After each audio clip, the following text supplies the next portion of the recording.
Good morning, students. So இன்னைக்கு நம்ம பார்க்க போகிற topic class 10 science unit 22 Tamil Nadu syllabus unit 22 environmental management.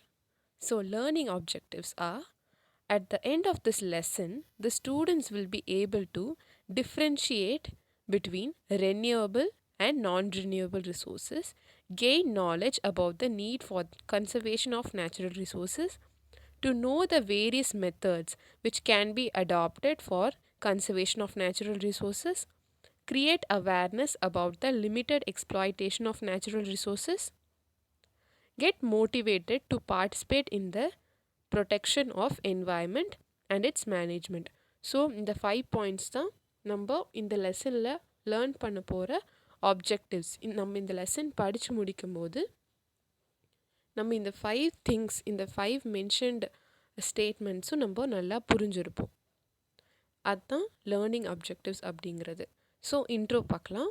Introduction, environmental management.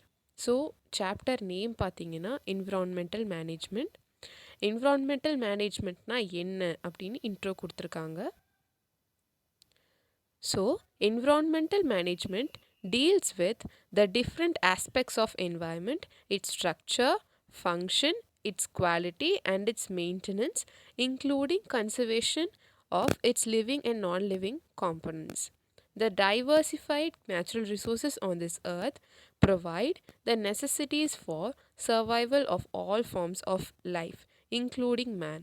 Everything that comes from nature has some utility for man, but its utilization is possible based on the availability of appropriate technology. So இப்போது first note பண்ணிக்கோங்க, environmental management, ஷார்ட்டாக இஎம் அப்படின்னு நான் எழுதுறேங்க. So அதோட definition என்னன்னு கொடுத்துருக்காங்க. Environmental management deals with the different aspects of environment, its structure, function, its quality, maintenance, including மெயின்டெனன்ஸில் என்னெல்லாம் include ஆகுது, அந்த என்விரான்மெண்ட்டை கன்சர்வ் பண்ணுறது. என்விரான்மெண்ட்டில் என்னென்ன காம்பனன்ட்ஸ் இருக்கும், லிவிங் காம்பனன்ட்ஸ் இருக்கும், நான் லிவிங் காம்பனன்ட்ஸ் இருக்கும். த டைவர்சிஃபைட் நேச்சுரல் ரிசோர்ஸஸ், நேச்சுரல் ரிசோர்ஸஸை நம்ம ஏன் டைவர்சிஃபைட் அப்படின்னு சொல்கிறோன்னா, ஏன்னா அது வந்து டைவர்ஸாக ஸ்ப்ரெட் ஆகிருக்கு. ஏன்னா நம்ம நேச்சரில் டிஃப்ரெண்ட் நேச்சுரல் ரிசோர்ஸஸ் இருக்குது. ஸோ இந்த நேச்சுரல் ரிசோர்ஸஸ்னால தான் ஆல் ஃபார்ம்ஸ் ஆஃப் லைஃப், அது வந்து பிளான்ஸாக இருக்கட்டும், அனிமல்ஸாக இருக்கட்டும், ஆர் ஈவன் ஹியூமன் பீயிங்ஸ், மேனாக இருக்கட்டும், இந்த நேச்சுரல் ரிசோர்ஸஸ் தான் இந்த எல்லா ஃபார்ம்ஸ் ஆஃப் லைஃப்க்கும் சர்வைவலுக்கு ஹெல்ப் பண்ணுது. Everything that comes from nature has some utility for man. Utility அப்படின்னா யூசேஜ்.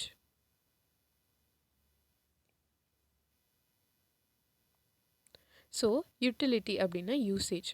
ஸோ நம்ம நேச்சர்லேருந்து கிடைக்கிற எல்லாமே ஏதோ ஒரு யூஸாக தான் ஒரு ஹியூமன் பீயிங்க்கு அமையுது. But its utilisation is possible based on the availability of appropriate technology. But நம்ம அந்த நேச்சுரல் ப்ராடக்ட்ஸை எப்படி யூஸ் பண்ண முடியும்? டைரெக்டாக எல்லா நேச்சுரல் ரிசோர்ஸஸையும் யூஸ் பண்ண முடியாது. ஃபார் எக்ஸாம்பிள், ஃப்ரூட்ஸ் அண்ட் வெஜிடபிள்ஸாக இருந்தால் அது நம்ம டைரெக்டாக கன்சியூம் பண்ணிக்கலாம்.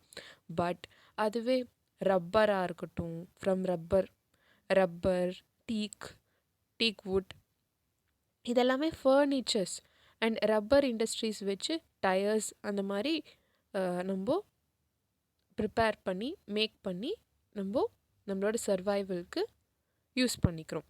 ஸோ இதெல்லாம் நான் சொல்கிற ஜஸ்ட் எக்ஸாம்பிள்ஸ். ஸோ நேச்சுரல் ப்ராடக்ட்ஸை நம்மளோட கன்வீனியன்ஸ்க்கு ப்ராடக்ட் ஆஃப் ஆர் கன்வீனியன்ஸாக நம்ம மாற்றிக்கிறோம். Right? Resources can be renewed simultaneously along with the exploitation. Forests, crops, wildlife, groundwater, wind, and solar energy. They can maintain themselves by natural recycling or can be replenished by proper management. Simultaneously, non renewable resources cannot be recycled and can get exhausted by unlimited and continuous use. For example, இங்கே என்ன கொடுத்துருக்காங்கன்னா mineral ores, coal, petroleum, etc. They cannot be replaced easily. So, ரிசோர்ஸஸை வந்து ஒரு type of classification என்னென்னா renewable resources and non-renewable resources.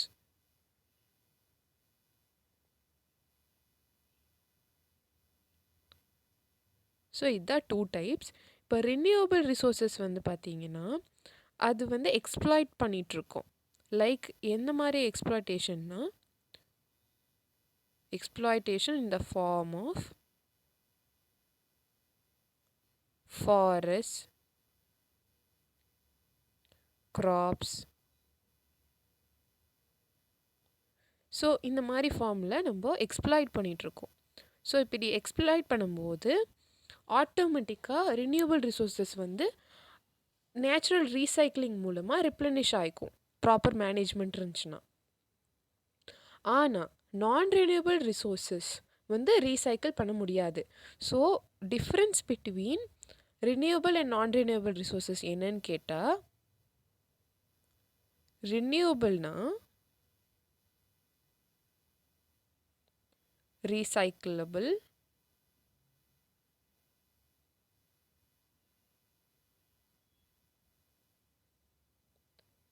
and replenished by proper management.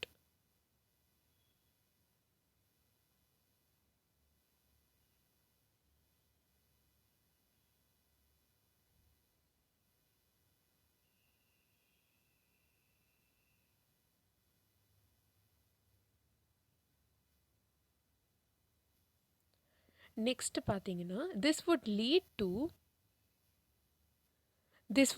to a situation where non-renewable resources may come to an end after a certain period of time. இப்போது நம்ம நான் renewable resources like அதாவது எந்த ரிசோர்ஸஸை வந்து நம்ம அவ்வளோ சீக்கிரமாக ரீசைக்கிள் பண்ண முடியாதோ அதை வந்து நான் ரினியூவபிள் ரிசோர்ஸஸ் அப்படின்னு நம்ம சொல்கிறோம். நான் ரினியூவபிள் ரிசோர்ஸஸில் எக்ஸாம்பிள் பார்த்தீங்கன்னா கோல், பெட்ரோலியம், இந்த மாதிரி பார்த்தீங்கன்னா இது வந்து நம்ம கீப் ஆன் இதை வந்து யூஸ் பண்ணிகிட்டே இருந்தோம்னா இது வந்து மொத்தமாக எக்ஸாஸ்ட் ஆகிடும், மொத்தமாக காலி ஆகிடும். காலியானால் மறுபடியும் ஆஃப்டர் சர்டைன் பீரியட் ஆஃப் டைமுக்கு அப்புறம் நம்மளால் இதை மறுபடியும் ஜென்ரேட் பண்ண முடியாது நம்மளோட யூசேஜ்க்கு. So expanding human population resulted in expanding needs of man. With scientific and technological advancement, man started utilizing natural resources at a much larger scale. Continuous increase in population caused an increased demand for resources. Therefore, conservation of natural resources makes important contributions to the social and economic development of the country. So, இப்போ பார்த்திங்கன்னா day by day நம்ம human population நம்மளோட ஜனத்தொகை வந்து increase ஆகிட்டே போகுது. So அதுக்கேற்ற மாதிரி நம்ம அதாவது ஹியூமன் பீயிங்ஸோட பர்சனல் நீட்ஸ், அது ஃபுட்டாக இருக்கட்டும், ஷெல்டராக இருக்கட்டும், அதுவும் இன்க்ரீஸ் ஆகிட்டே போகும். With scientific and technological advancement. So science and technology வந்து பார்த்திங்கன்னா ஹியூமன் லைஃப் ஸ்டைலுக்கு ரொம்ப இம்பார்ட்டண்ட் கீ ரோல் ப்ளே பண்ணுது.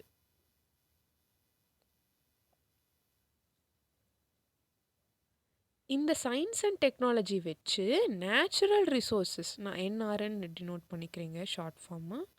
ஸோ நேச்சுரல் ரிசோர்ஸஸை வந்து லார்ஜர் ஸ்கேலில் யூஸ் பண்ண முடியுது.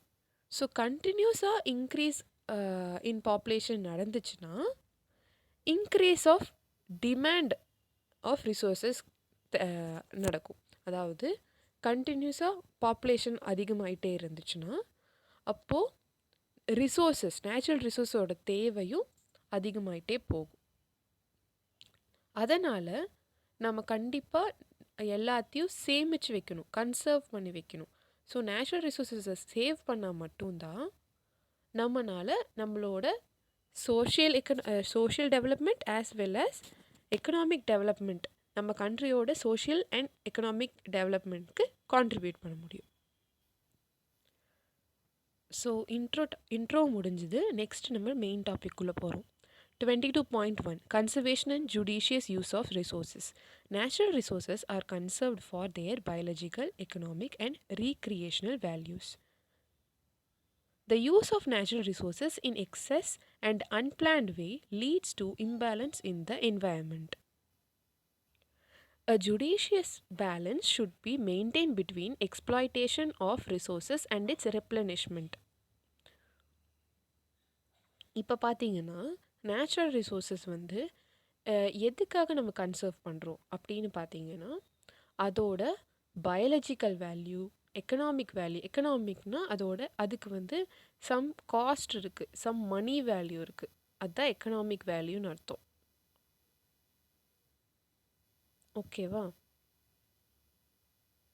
எக்கனாமிக்னா மணி வேல்யூ, பயாலஜிக்கல் வேல்யூனா அது வந்து எக்கனாமிக்கல் வேல்யூ எப்படி மணி வேல்யூ, அதே மாதிரி பயாலஜிக்கல் வேல்யூனா அது பிளான்ட்டாக இருந்துச்சுன்னா அது வந்து மேபி அது வந்து எடிபிளாக இருக்கலாம், அதாவது ஈட்டபிள் சப்ஸ்டன்ஸாக இருக்கலாம், அப்படி இல்லைனா மெடிசினல் வேல்யூஸாக இருக்கலாம். ரீக்ரியேஷனல் வேல்யூஸ்னால் மற்ற different usages. So any sort of value வந்து கண்டிப்பாக நேச்சுரல் ரிசோர்ஸஸ்க்கு இருக்குது. அதனால தான் நம்ம அதை கன்சர்வ் பண்ணுறோம். The use of natural resources in excess and unplanned way, அதாவது நம்ம அதிகமாக தேவையில்லாமல் நேச்சுரல் ரிசோர்ஸஸை யூஸ் பண்ணால் அதனால் நம்ம என்வாயன்மெண்ட்டில் இம்பேலன்ஸ் நடக்கும். பேலன்ஸ் இருந்தால் தான் நேச்சுரல் ரிசோர்ஸஸ் வந்து இன்க்ரீஸ் ஆகிட்டே இருக்கும். நம்மளும் யூஸ் பண்ண அதுவும் இன்க்ரீஸ் ஆகும். பட் இம்பேலன்ஸ் இருந்துச்சுன்னா, ஸோ நம்ம அதிகமாக கன்சியூம் பண்ண நேச்சுரல் ரிசோர்ஸஸ் வந்து எக்ஸாஸ்ட் ஆகி மொத்தமாக எக்ஸ்டிங்க்ட் ஆகிடும், மொத்தமாகவே எக்ஸாஸ்ட் ஆகிடும், மொத்தமாகவே காலி ஆகிடும். ஸோ எந்த பொருளுமே இல்லைன்னா நம்மளால் சர்வைவ் பண்ண முடியாது. A judicious balance should be maintained. So இப்போ பார்த்தீங்கன்னா எக்ஸ்ப்ளாய்டேஷன்னா nothing but usage of resources. So நம்ம ரிசோர்ஸஸை யூஸ் பண்ணும்போது அதை ரீப்ளேஸ் பண்ணுற மாதிரி ஏதாவது பண்ணிகிட்டே இருக்கணும். ஃபார் எக்ஸாம்பிள், நம்ம ஒரு ட்ரீலேருந்து இப்போ மரம் ஏதாவது வெட்டுறோம், ஃபர்னிச்சர் வுட்டோட தேவைக்காக. ஸோ அப்படி வெட்டும்போது வேறு வழி இல்லை, அப்போது அதுக்கு பதிலாக நம்ம அங்கே அதே இடத்துல பக்கத்தில் ஏதாவது சீட்லிங்கை பிளான்ட் பண்ணிடணும். ஸோ நம்ம அதை ரீப்ளேஸ் பண்ணுற மாதிரி நம்ம பண்ணிடணும். அப்போ தான் நம்ம நேச்சரில், என்விரான்மெண்ட்டில் ஒரு பேலன்ஸை க்ரியேட் பண்ண முடியும். Proper utilisation and management of nature and its resources is called or termed as conservation. So first definition,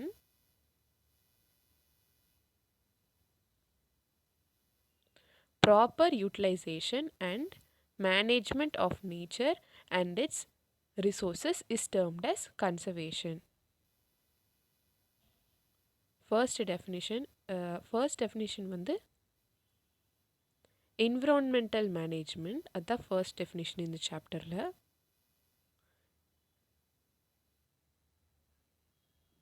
the whole sentence, அதான் first definition. வந்து second definition வந்து conservation. Proper utilization and management of nature and its resources is termed as conservation. We have to build a sustainable world which should last forever.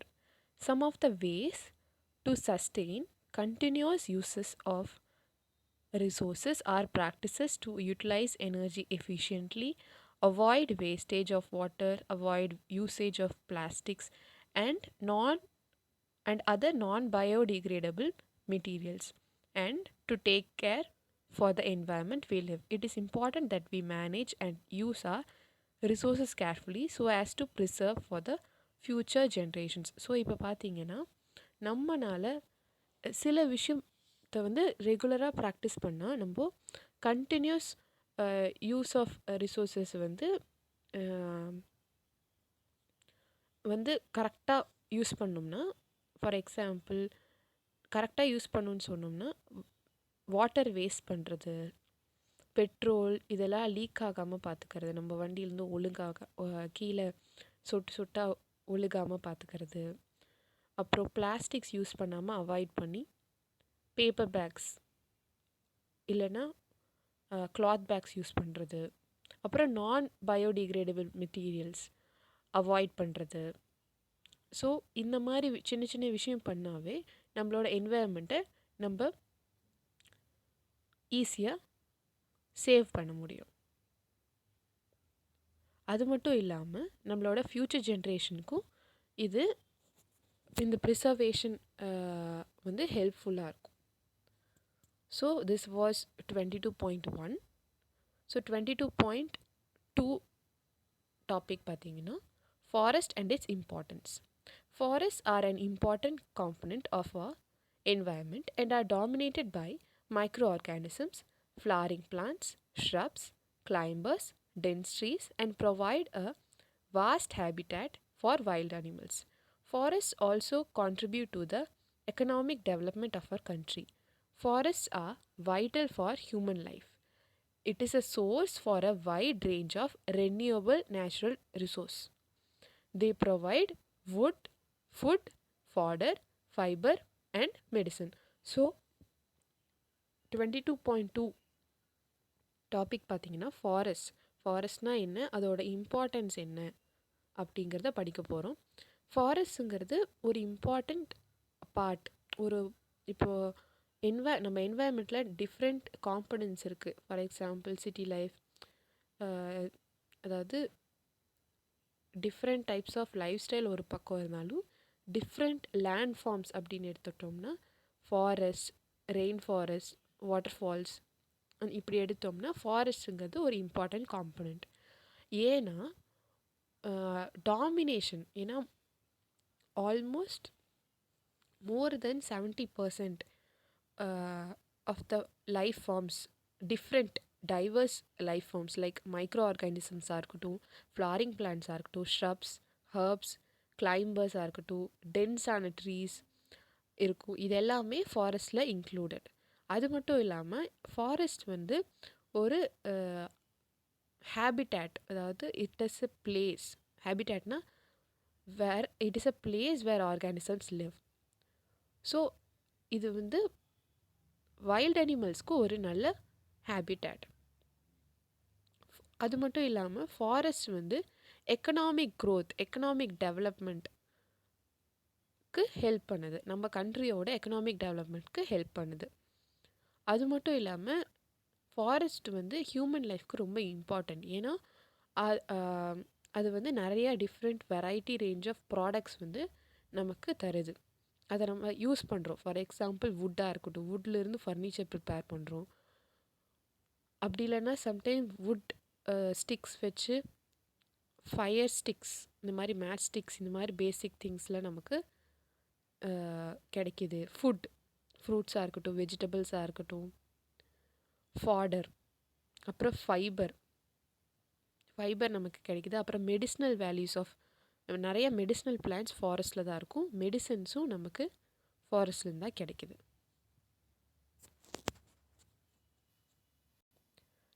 Forests are major factor of environmental concern. They act as carbon sink, regulate climatic conditions, increase rainfall, reduce global warming, prevent natural hazards like flood and landslides, protect wildlife, and also act as catchments for water conservation. They also play a vital role in maintaining the ecological balance. So forest வந்து பார்த்திங்கன்னா major factor. எதுக்குன்னா என்விரான்மெண்ட்டுன்னு பொறுத்தா அது வந்து ரொம்ப மெயினான ஒரு part. ஏன்னா அது வந்து கார்பன் சிங்காக ஆக்ட் பண்ணுது, ஃபாரஸ்டோட மெயின் ரோலே கிளைமேட்டிக் கண்டிஷன்ஸை வந்து ரெகுலேட் பண்ணும். ஃபார் எக்ஸாம்பிள் நம்ம சிட்டியில் இருந்தோன்னா, சிட்டிக்கு பக்கத்தில் ஃபாரஸ்ட் இருந்துச்சுன்னா, ஃபாரஸ்ட்டில் அதிகமாக காற்று இருந்துச்சுன்னா, ஸோ இட் இஸ் விண்டி. ஃபாரஸ்ட்டில் இருக்கிற கிளைமேட்டை வச்சு நம்ம சிட்டியில் இருக்கிற கிளைமேட் என்னன்னு நம்மளால் ஈஸியாக ப்ரெடிக்ட் பண்ண முடியும். அப்புறம் ஃபாரஸ்ட் ஏரியா பக்கத்தில் ஒரு சிட்டி இல்லைன்னா ஏதாவது வில்லேஜ் இருந்துச்சுன்னா, there are increase chances of rainfall. மழை நிறையா பெய்யும். அது மட்டும் இல்லாமல் குளோபல் வார்மிங் கம்மியாகும். அது மட்டும் இல்லாமல் நிறையா நேச்சுரல் டிசாஸ்டர்ஸ், லைக் நேச்சுரலாக நடக்கிற டிசாஸ்டர்ஸ், ஃபார் எக்ஸாம்பிள் ஃப்ளட்டாக இருக்கட்டும், வெள்ளம் அப்படின்னு தமிழில் சொல்லுவோம், நிலச்சரிவு அப்படின்னு லேண்ட்ஸ்லைட்ஸ் தமிழில் சொல்லுவோம். ஸோ இந்த மாதிரி விஷயம்லாம் நடக்காமல் பீப்புள் வந்து சேஃபாக இருக்கலாம். அது மட்டும் இல்லாமல் ஃபாரஸ்ட் வந்து வைல்ட் லைஃப் வந்து ரொம்ப ப்ரொடெக்டிவாக இருக்குது. அது மட்டும் இல்லாமல் வாட்டர் கன்சர்வேஷனுக்கு ஹெல்ப்ஃபுல்லாகவும் இருக்குது. அதனால் எக்கலாஜிக்கல் பேலன்ஸும் ஈஸியாக நடக்கும். நெக்ஸ்ட் டாபிக் 22.2ல் subtopic. So 22.2.1 deforestation and its effect. டிஃபாரஸ்டேஷன்னா என்னென்னா சிம்பிளாக சொல்கிற பாருங்க. இப்போது ஃபாரஸ்ட்டை வந்து ஃபுல்லாக அழித்து அது வந்து ஹியூமன் யூஸ்க்காக அந்த லேண்டை அபகரிச்சுக்கிறது அப்படின்னு நம்ம தமிழில் சொல்லுவோம். அதைத்தான் டிஃபாரஸ்டேஷன் அப்படின்னு சொல்லுவாங்க இங்கிலீஷில். So deforestation is the destruction of large area of forest. This happens for many reasons like intensive agriculture, urbanization, construction of dams, roads, buildings, industries, hydroelectric projects, forest fires, construction of mountain and forest roads. It's a threat to the economy, quality of life and future of the environment. India is losing about 1.5 million hectares of forest cover every year. So இப்போ பார்த்தீங்கன்னா நான் சொன்ன மாதிரி டிஃபாரஸ்டேஷன்னா forest ஏரியாவை அழிச்சிட்டு அந்த ஏரியாவில் ரேராக தான் இன்டென்சிவ் அக்ரிகல்ச்சர் நடக்கும். மோஸ்ட் ரீசன் வந்து அர்பனைசேஷன், சிட்டிஸ் வந்து ஸ்ப்ரெட் ஆகும். அப்போ சிட்டிஸ் வரும்போது சிட்டி லேண்ட் வந்து ஸ்ப்ரெட் ஆகும்போது ஆட்டோமேட்டிக்காக டேம்ஸ் கன்ஸ்ட்ரக்ட் பண்ணுவாங்க, ரோட் பில்ட் பண்ணுவாங்க, இல்லைன்னா பில்டிங்ஸ் கட்டுறதுக்கு, இல்லைன்னா இண்டஸ்ட்ரீஸ் பில்ட் பண்ணுறதுக்கு. இந்த மாதிரி ஏதோ ஹியூமன் பர்பஸ்க்கு தான் லேண்டை வந்து ஃபுல்லாக கிளியர் பண்ணுறாங்க. ஃபாரஸ்ட்டை கிளியர் பண்ணுறது தான் டிஃபாரஸ்டேஷன். ஸோ இந்தியாவில் மட்டும் ஒவ்வொரு வருஷமும் every year 1.5 million hectares area of land வந்து ஃபாரஸ்ட்டில் வந்து கிளியர் பண்ணப்படுது. ஸோ இது வந்து ஒரு பெரிய லாஸ் நம்ம கண்ட்ரியில். More to know Chipko movement வந்து one of the famous movement. இதை பற்றி டீட்டெயிலாக படிக்கலாம்.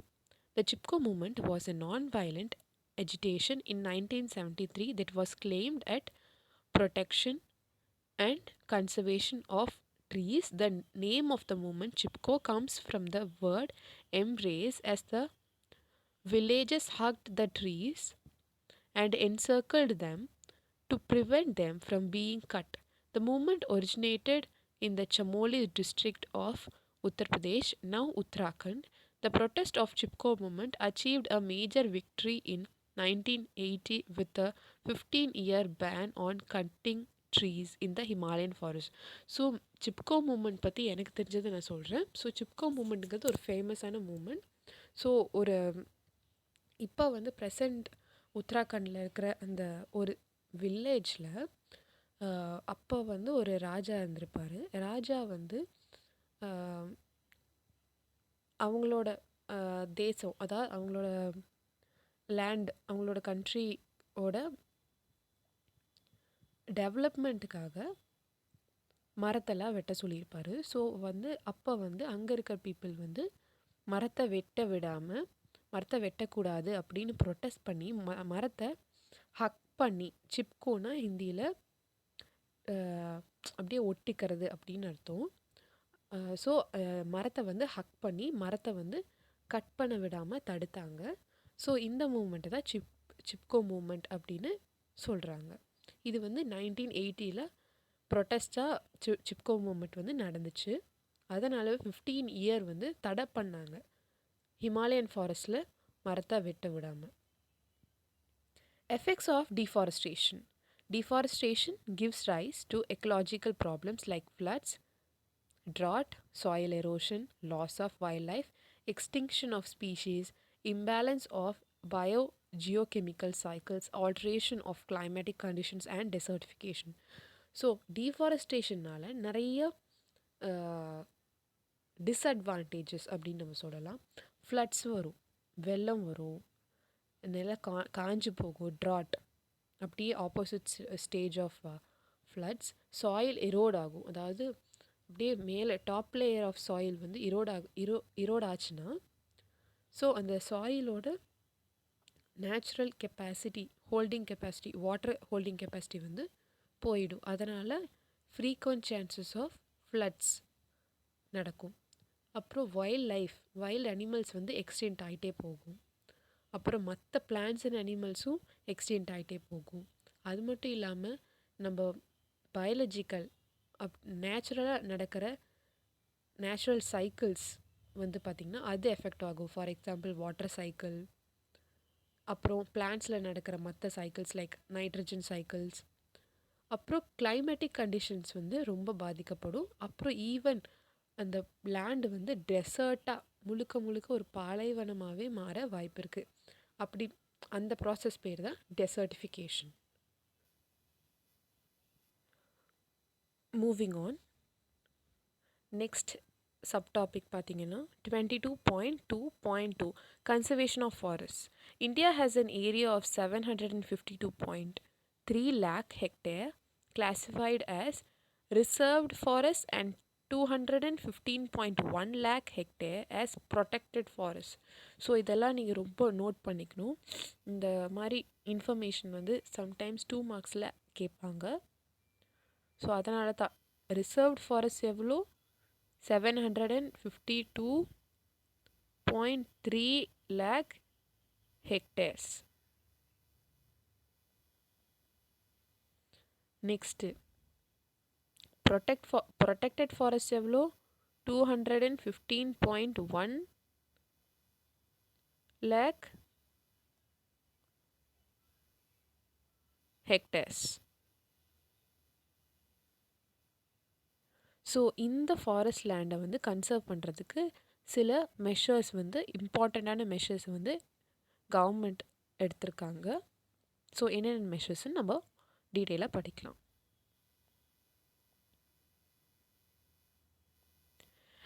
ஃபர்ஸ்ட் மெஷர் வந்து அஃபாரஸ்டேஷன். டிஃபாரஸ்டேஷனுக்கு ஆப்போசிட். டிஃபாரஸ்டேஷனை நம்ம டிஸ்ட்ரக்ஷன் ஆஃப் ஃபாரஸ்ட் அப்படின்னு நம்ம படித்தோம். அஃபாரஸ்டேஷன்னா construction of forest, planting more trees அப்படின்னு நம்ம சொல்லலாம். So activities for afforestation program, இது வந்து இந்த ப்ரோக்ராம் பேர் வந்து Van Mahotsav.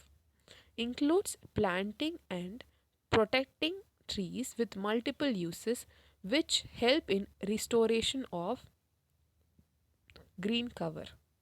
Destruction of trees should be curtailed. So இப்போ பார்த்தீங்கன்னா ஃபர்ஸ்ட் மெஷர் வந்து அஃபாரஸ்டேஷன். அஃபாரஸ்டேஷனில் வந்து பார்த்திங்கன்னா டிஃப்ரெண்ட் ஆக்டிவிட்டீஸ் நடக்குது.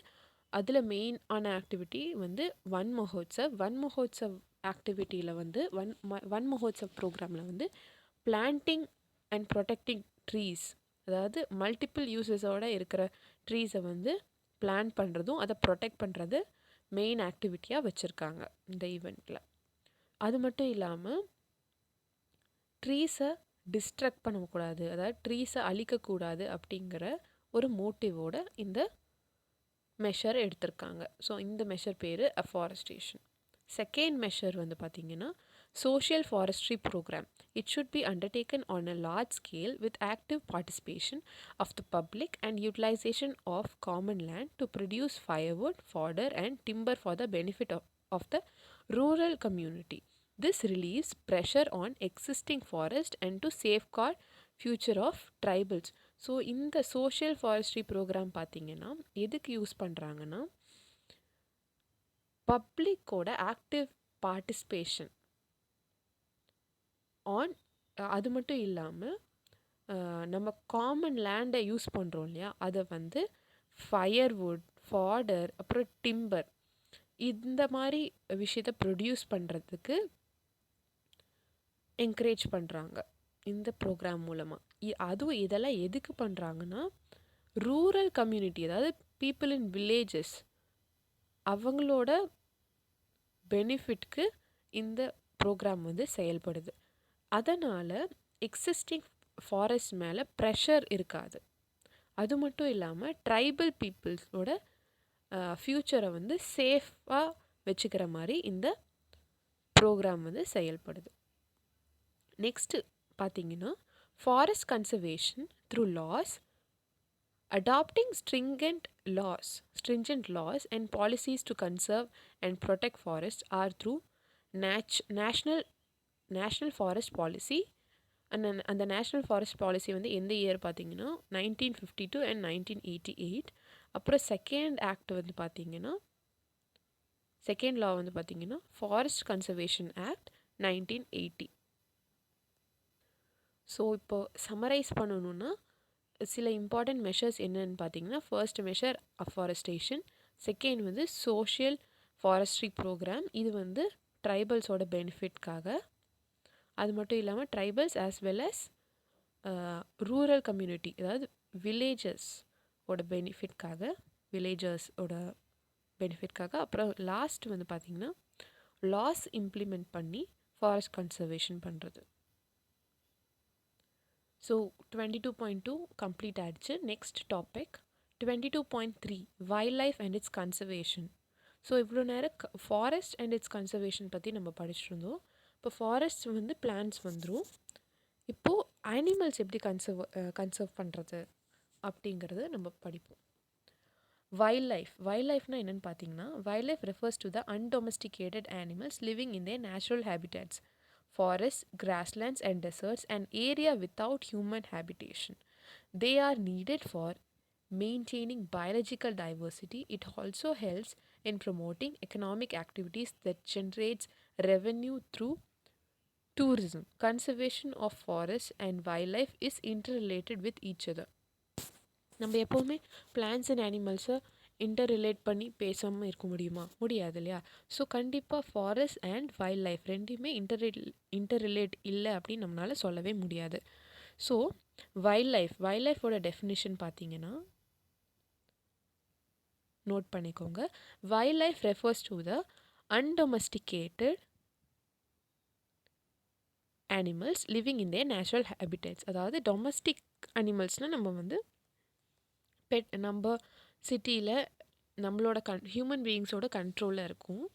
ஸோ அதே அன்டொமஸ்டிகேட்டட் அனிமல்ஸ், அதை தான் வைல்ட் அனிமல்ஸ் அப்படின்னு சொல்கிறோம். இந்த டைப் ஆஃப் அனிமல்ஸ் வந்து அவங்களோட நேச்சுரல் ஹேபிட்டேட்ஸ்லேயே சர்வைவ் பண்ணுவாங்க. அது எந்த மாதிரி ஏரியாவாக இருக்கும்னா, அங்கே வந்து ஹியூமன் ஹேபிட்டேஷன் இருக்காது, ஹியூமன்ஸ் வந்து அங்கே வாழ மாட்டாங்க. இந்த வைல்ட் லைஃபோட நீடு நமக்கு எதுக்குன்னு பார்த்தீங்கன்னா, பயாலஜிக்கல் டைவர்சிட்டியை மெயின்டைன் பண்ணுறதுக்கு. அது மட்டும் இல்லாமல் எக்கனாமிக்காகவும் இது வந்து ரொம்ப ப்ரொமோட் பண்ணுது. ஃபார் எக்ஸாம்பிள், நம்ம டூர் போகும்போது நம்ம நிறைய வைல்ட் லைஃப் சாங்சுரிஸ் வந்து போய் விசிட் பண்ணுவோம். ஸோ டூரிசம் மூலயமா ரெவன்யூவும் ஜென்ரேட் பண்ணுது. அது மட்டும் இல்லாமல் ஃபாரஸ்ட்டில் வந்து எப்படி பிளான்ஸ் இருக்கோ அதே மாதிரி தான் வைல்ட் லைஃப்பில் அனிமல்ஸ். ஸோ பிளான்ஸ் அண்ட் அனிமல்ஸை வந்து கன்சர்வ் பண்ணுறது நம்மளோட டியூட்டி. ஸோ 22.3.1 டீட்டெயிலாக பார்க்கலாம். ஃபர்ஸ்ட் டாபிக் என்னென்னா ஃபர்ஸ்ட் சப் டாபிக் இன் 22.3 வந்து 22.3.1 decline in wild life population. Wildlife of India is a great natural heritage. Exploitation of wildlife resources has decreased global wildlife population by 52% between 1970 and 2014. Overexploitation and shrinking of forest cover areas has resulted in animals becoming extinct. Some are threatened and some are on the verge of extinction. In recent years, increase in human encroachment has posed a threat to India's wildlife. So wild of India அப்படின்னு நம்ம பார்த்தீங்கன்னா இது வந்து ஒரு natural heritage அப்படின்னு நம்ம சொல்லலாம். ஏன்னு பார்த்தீங்கன்னா அது மட்டும் இல்லாமல் வைல்ட் லைஃப் ரிசோர்ஸஸ் வந்து எக்ஸ்ப்ளாய்ட் பண்ணுறனால குளோபல் வைல்ட் லைஃப் பாப்புலேஷனில் வந்து ஒரு டிக்ரீஸ் நடந்திருக்கு. எந்த இயர்லேருந்து எந்த இயர்னு பார்த்தீங்கன்னா 1970லேருந்து 2014க்கு நடுவில்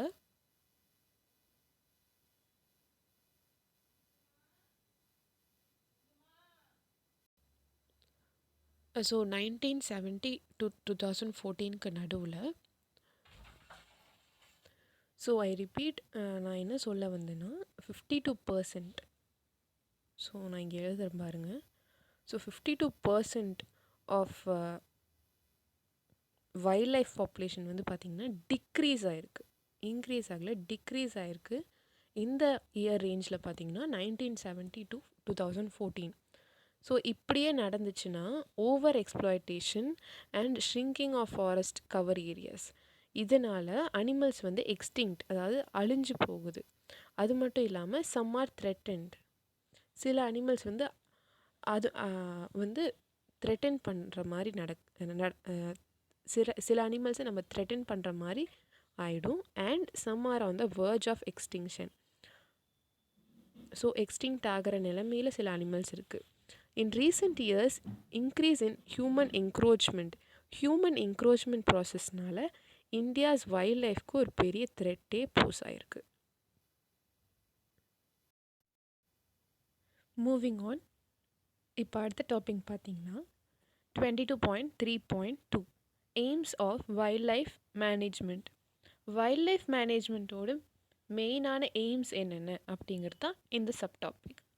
The main aim of wildlife conservation are to control and limit exploitation of species.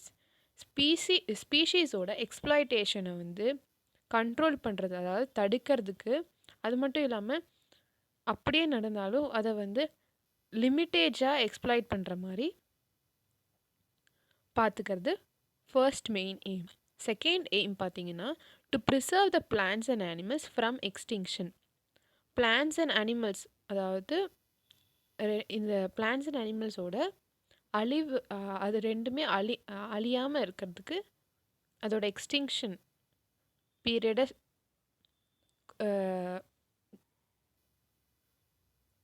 அதோட எக்ஸ்டிங்ஷன் பீரியட் கிட்டே நெருங்கக்கூடாது, அது எக்ஸ்டிங்க்ட் ஆகக்கூடாது, அது அழியக்கூடாது அப்படின்னு ப்ரிசர்வ் பண்ணுறோம்.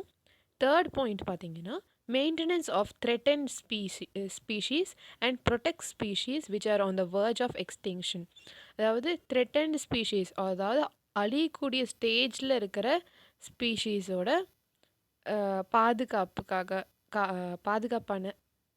பாதுகாப்புக்கான மெயின்டெனன்ஸ், அப்புறம் அவங்களோட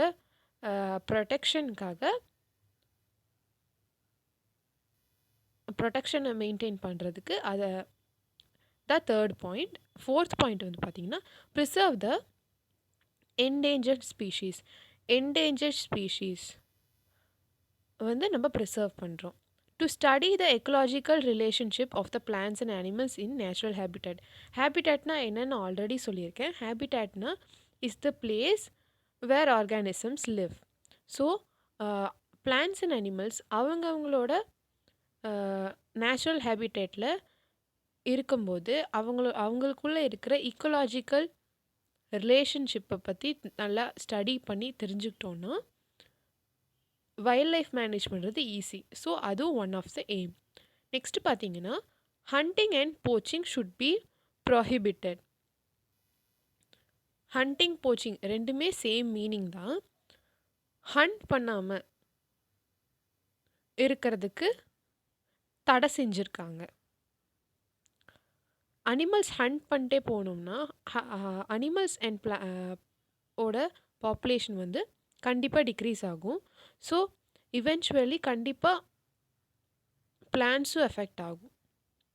establishment of national parks, wild life sanctuaries, protected areas and biosphere reserves. இங்கே பார்த்தீங்கன்னா இப்போ பார்த்தீங்கன்னா national parks, wild life sanctuaries, அப்புறம் இந்த பயோஸ்பியர் ரிசர்வ்ஸ், இது எல்லாமே different names of protected areas. அதாவது நேஷ்னல் பார்க்ஸில் பார்த்தீங்கன்னா மோஸ்ட்டாக பிளான்ஸை வந்து பாதுகாப்பாங்க. வைல்ட் லைஃப் சாங்சுரிஸ் வந்து மோஸ்ட்லி ஃபார் வைல்ட் லைஃப், அதாவது அனிமல்ஸ்க்கு. பயோஸ்பியர் ரிசர்வ்ஸ் வந்து மோஸ்ட்லி ரெண்டுத்துக்குமே. ஸோ இதெல்லாம் different areas where endangered species, especially endangered species, அதாவது almost on the verge to their extinction, அந்த மாதிரி இருக்கிற species of animals and plants வந்து கன்சர்வ் பண்ணுறதுக்காக இந்த மாதிரி ஏரியாஸை உருவாக்கியிருக்காங்க. ஸோ கவர்மெண்ட் வந்து பார்த்திங்கன்னா வைல்ட் லைஃப் ப்ரொடெக்ஷனுக்காக வைல்ட் லைஃப் ப்ரொடெக்ஷன் ஆக்டை கூட எஸ்டாப்ளிஷ் பண்ணியிருக்காங்க. The wildlife protection act was established in 1972. The provisions of the act are: prohibit killing and hunting of specified animals, constitute sanctuaries, national parks and closed areas for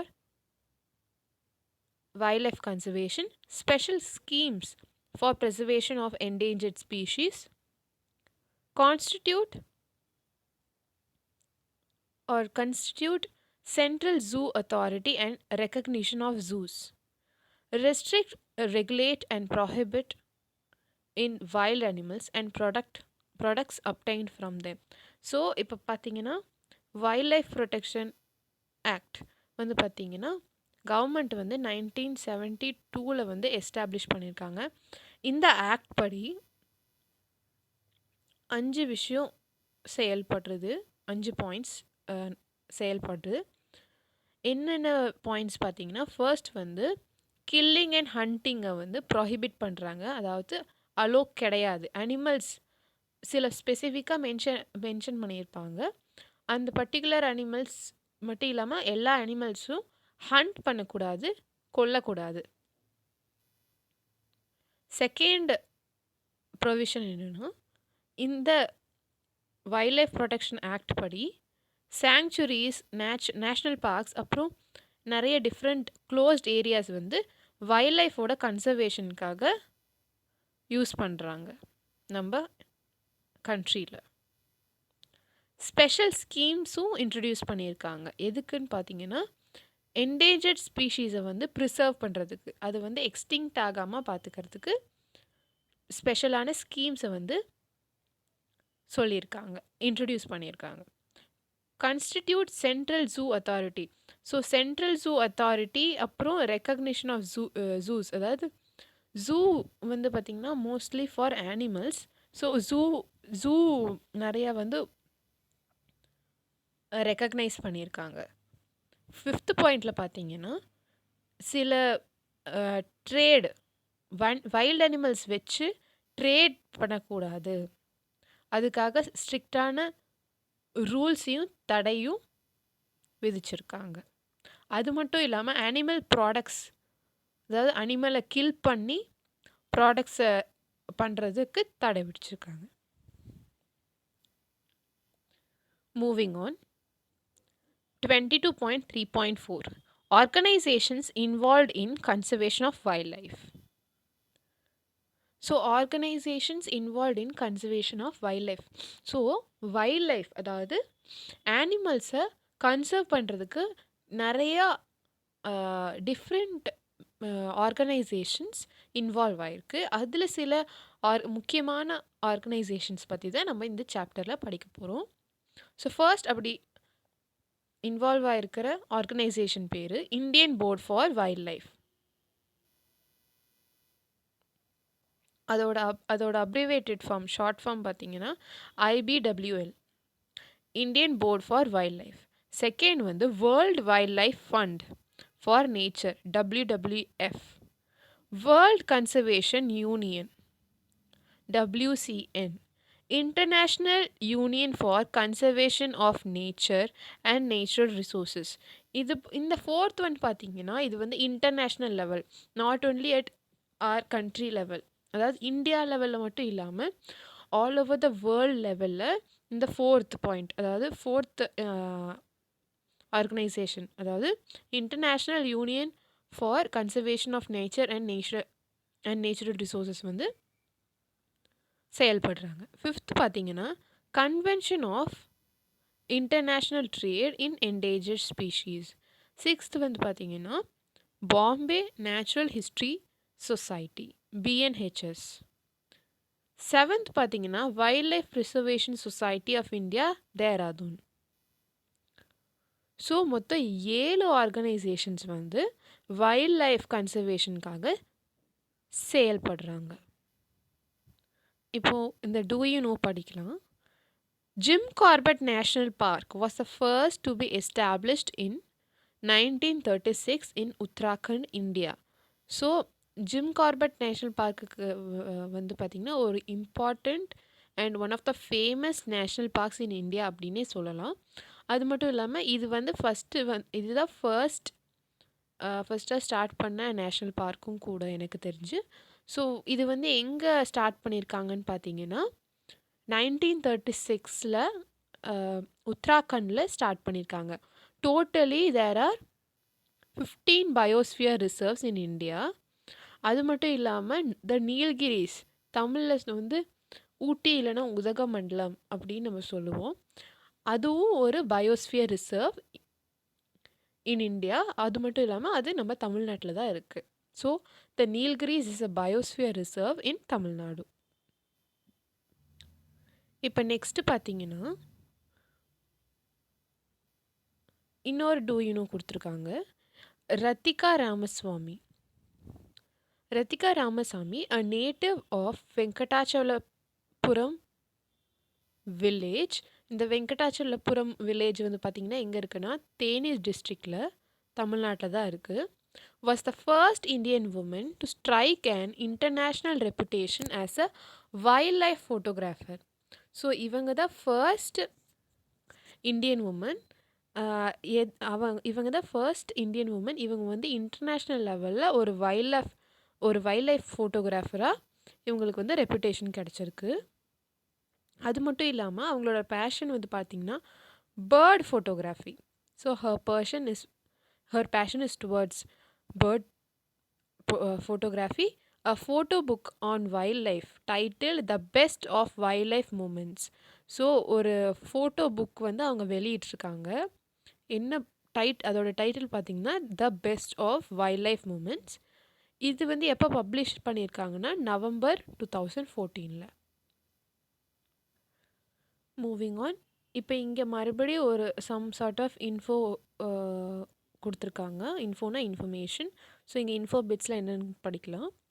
wild life conservation initiatives in India. So என்னென்ன different wildlife conservation initiatives என்னென்னலாம் இந்தியாவில் இருக்குதுன்னு பார்த்தீங்கன்னா, first வந்து project tiger and project elephant. இந்த project tiger வந்து பார்த்திங்கன்னா 1973 வந்து டைகரை வந்து என்டேஞ்சர் ஸ்பீஷீஸ் ஆகாமல் தடுக்கிறதுக்காக லான்ச் பண்ணியிருந்தாங்க. அதே மாதிரி 1992 வந்து ப்ராஜெக்ட் எலிஃபெண்ட்டோட டஸ்க்ஸ்க்காக ஹண்டர்ஸ் வந்து அவங்கள ஹண்ட் பண்ணுறனால எலிஃபெண்ட்டையும் என்டேஞ்சர்ட் ஆகாமல் பார்த்துக்கிறதுக்கு எக்ஸ்டிங்ஷன்லேருந்து டைகரையும் எலிஃபெண்ட்லேயும் காப்பாற்றுறதுக்காக ப்ராஜெக்ட் டைகர் அண்ட் ப்ராஜெக்ட் எலிஃபெண்ட்டை வந்து லான்ச் பண்ணியிருக்காங்க. நெக்ஸ்ட் பார்த்தீங்கன்னா crocodile conservation project was launched in 1976.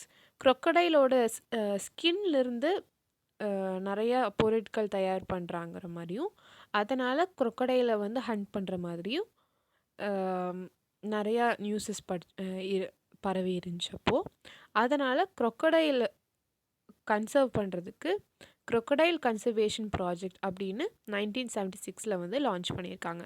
Next sea turtle வந்து பார்த்திங்கன்னா அதோட ஷெல்லுக்காக அதை வந்து ஹண்ட் பண்ணுவாங்க.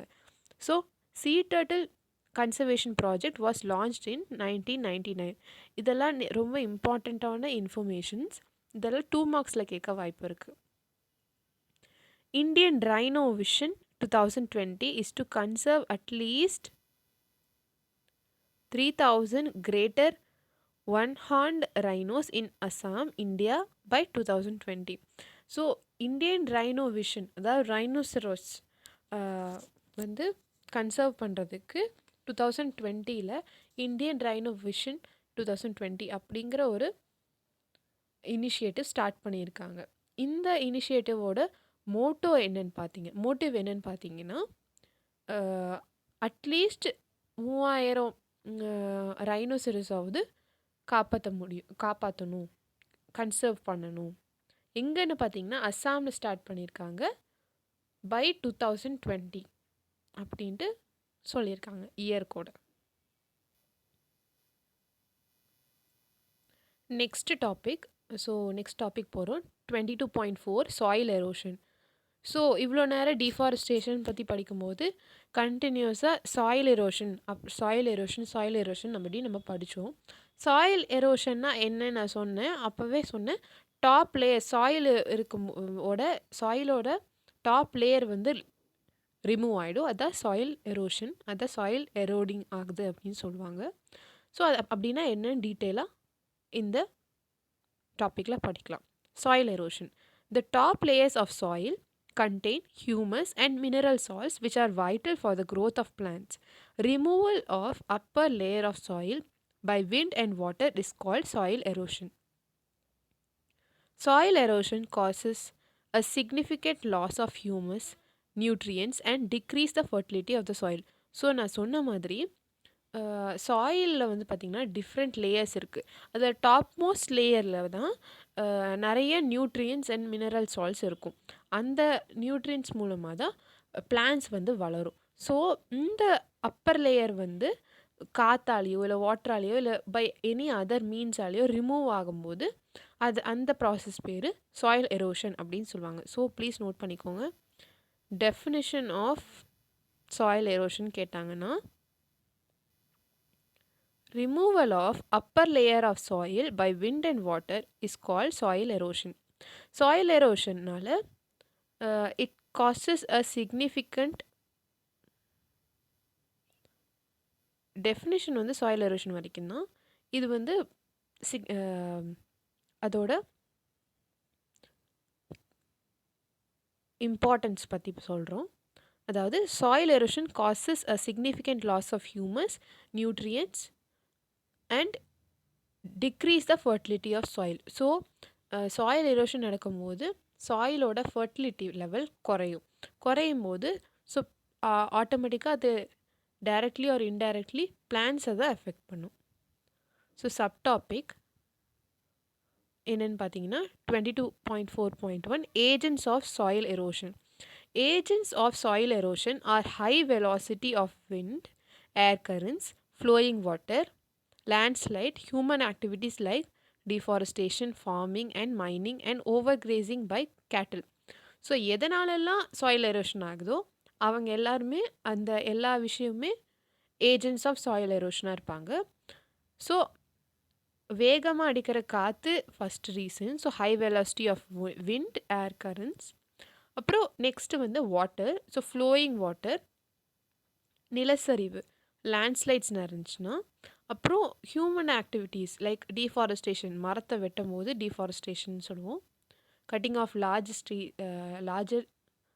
Larger amount of trees on large scale, அதை தான் டீஃபாரஸ்டேஷன் அப்படின்னு சொல்லுவோம். ஃபார்மிங், அப்புறம் மைனிங் பண்ணலாம். அப்புறம் கேட்டில் வந்து ஓவராக கிரேஸ் பண்ணால் மொத்த பிளான்ட்ஸுமே காலியாயிடும்.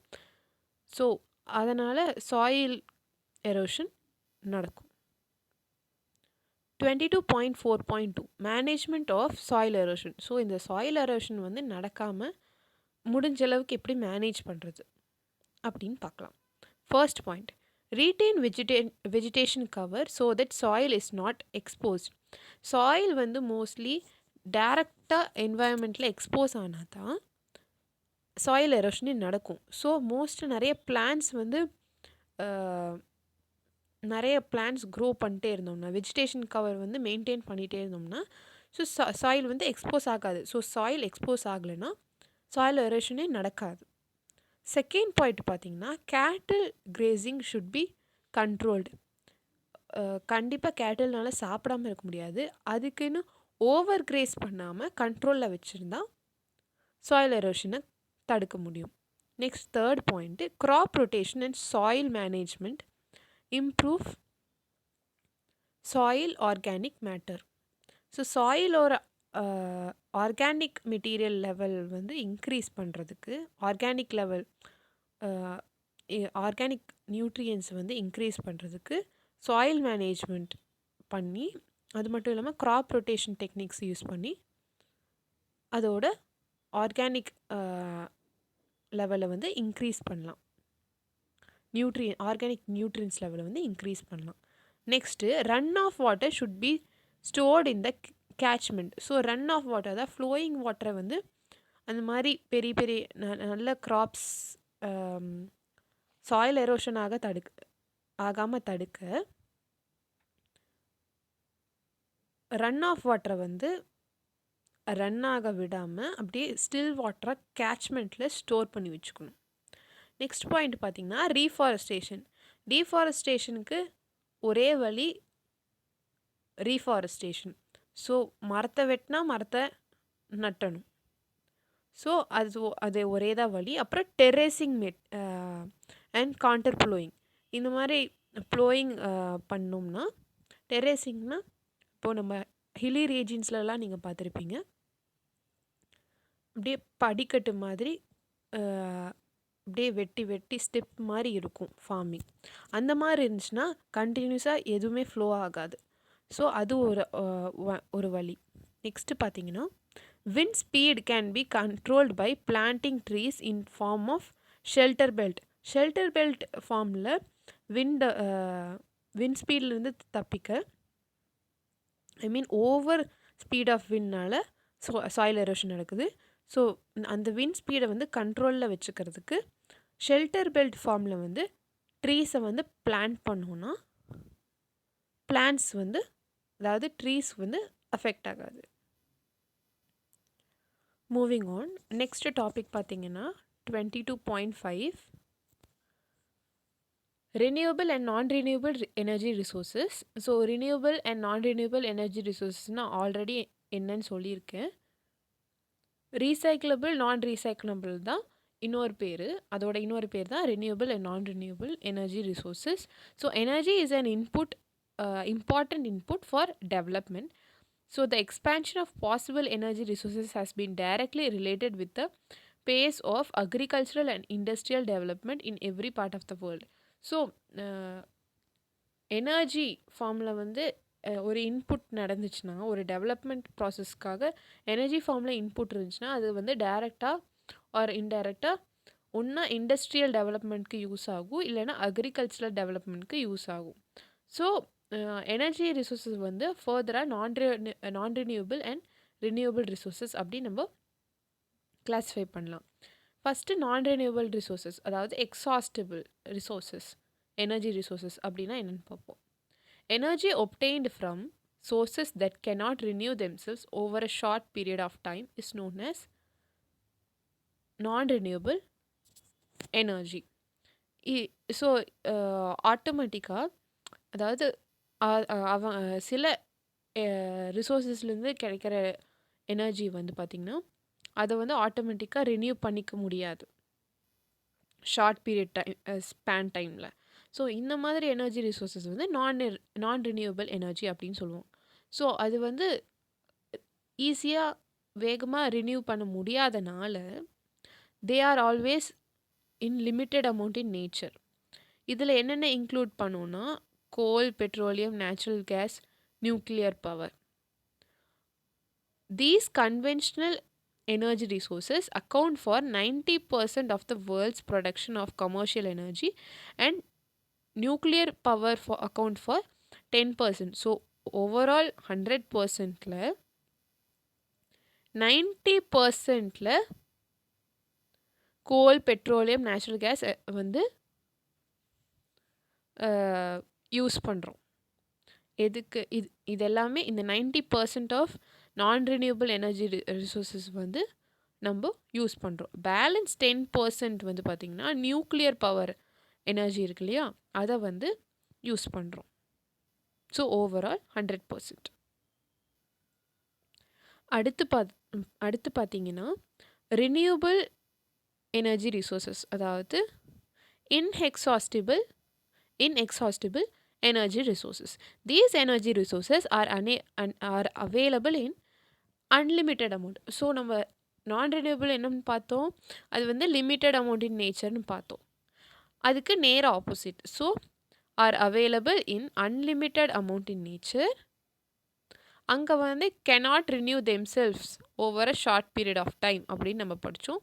இங்கே வந்து அதுக்கு நேர் opposite, and they can be renewed over a short period of time. அது வந்து எக்ஸ்பென்சிவாக இருக்கும் அதனால். ஸோ ஹியர் தீஸ் ஆர், அதாவது ரினியூவபிள் வந்து inexpensive and can be harvested continuously. கண்டினியூஸாக இந்த எனர்ஜி ரிசோர்ஸஸை வந்து நம்ம யூஸ் பண்ணிக்கலாம். These comprise the vast potential of non-conventional energy resources. அதாவது அங்கே வந்து பார்த்தீங்கன்னா கன்வென்ஷனல் எனர்ஜி ரிசோர்ஸஸ் இருந்துச்சு.